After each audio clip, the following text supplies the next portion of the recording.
just in time. Smells good. Your favorite, pepper steak. I was talking about your perfume. Ordinarily, the chef would be very insulted. But since the chef is wearing the perfume? She accepts that compliment graciously. Sweetheart, you look very exhausted. That shows, huh? What happened today? Got into it with Mother and Dad. Does this have something to do with Steve Crown? You're not gonna believe the latest development. I called Brooke on the cellular phone, do a little research. Well, I put two and two together and realized that Steve is masquerading as Brooke's masseur. You're a massage therapist? You're joking. I wish I was joking. I bet Mother and Dad don't even know about it. Sounds like pretty risky business to me. Yeah, you better believe it's risky, not to mention socially repugnant, fraudulent. And it's not like Brooke hasn't tweaked this from time to time, but nothing justifies this. Dad is giving Steve carte blanche to play with her personal life, and that's dangerous. Maybe all that Eric is trying to do is get some information out of Brooke. Oh, well, let's not kid ourselves here. Connor's a threat. You get rid of him and Brooke's a lot easier to deal with. Steve Crown is Connor's replacement. At least that's what Mother and Dad are hoping for. Good night. So you know I went over to Brooke's tonight? Yes. Who told you? Bridget, it really isn't important. No, you're right. Look, I'm not trying to start a confrontation with you, and I don't want to put you on the defensive. Taylor, I went over to Brooke's tonight to tell her about Monte Carlo. Is that the only reason?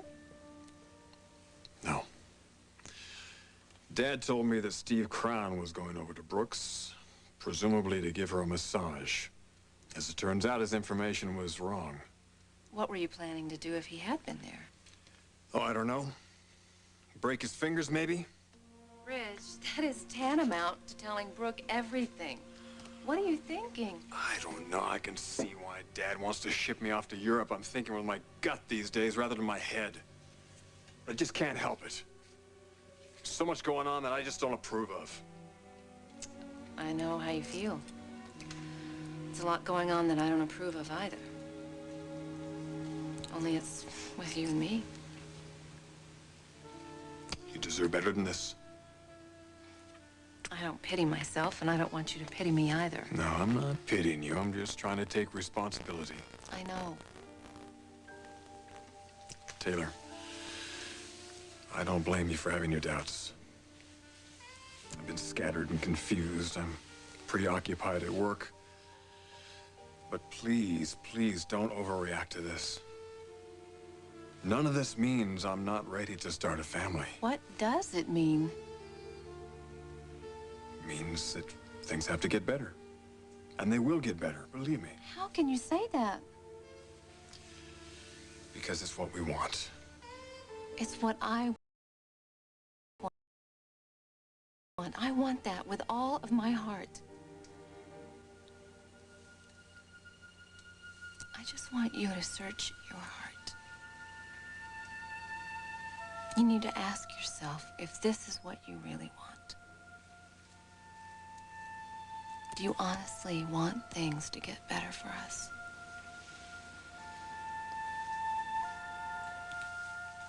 Dad actually... I don't believe you're asking me that. I wish I didn't have to. Of course I want things to get better between us. How can you doubt that? I'm sorry, I have my reasons. Reasons to make you question my commitment? I don't think so, Taylor. I mean, a lot has happened, but I have never, ever been unfaithful to you. Somehow those words don't console me the way they used to. Look, I know you're feeling a little down right now, but please, let's not overreact. It's more than just my mood. It's this whole issue of starting a family. What about it? I could never raise a child if I was not positive that it was something that you wanted to. And I'm not. I'm not even sure that I'm what you want. Wait a minute, wait. You're blowing this all out of proportion. Look, I'm sorry I was a little late tonight. No, Believe me. Ridge, this doesn't have anything to do with tonight. This has everything to do with what is going on inside of you. You've got to start looking at that. Sometimes I think that you're afraid to. It's crazy. What would I be afraid of? You're afraid of finding something out about yourself. About the woman that you love and the woman that you want to spend the rest of your life with. Taylor, I've made that decision. No, please, don't say that to me yet. What do you mean, not yet? Ridge, I want you to use these next few days while you're in Europe to really search your soul and to be open with yourself. Don't be afraid of your feelings. I want you to think about me and Brooke and you. And find out where your heart is and who you really want to give your heart to. And you make that decision because you really do owe it to yourself.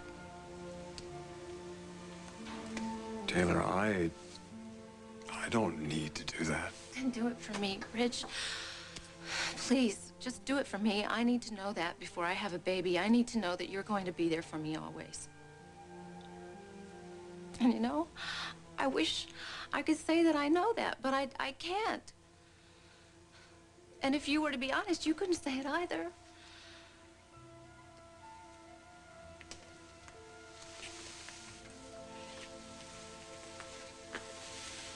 Taylor, I love you.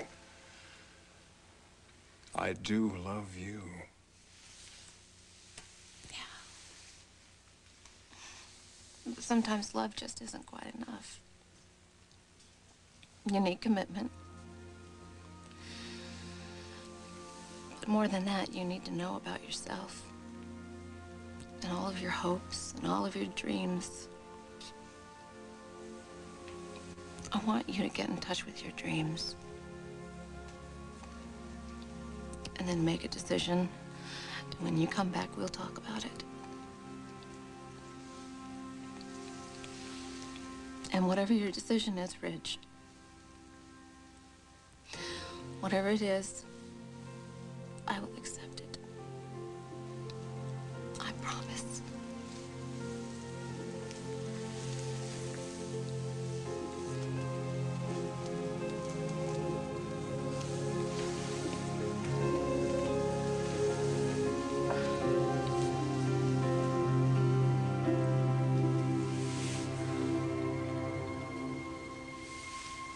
All right. I will.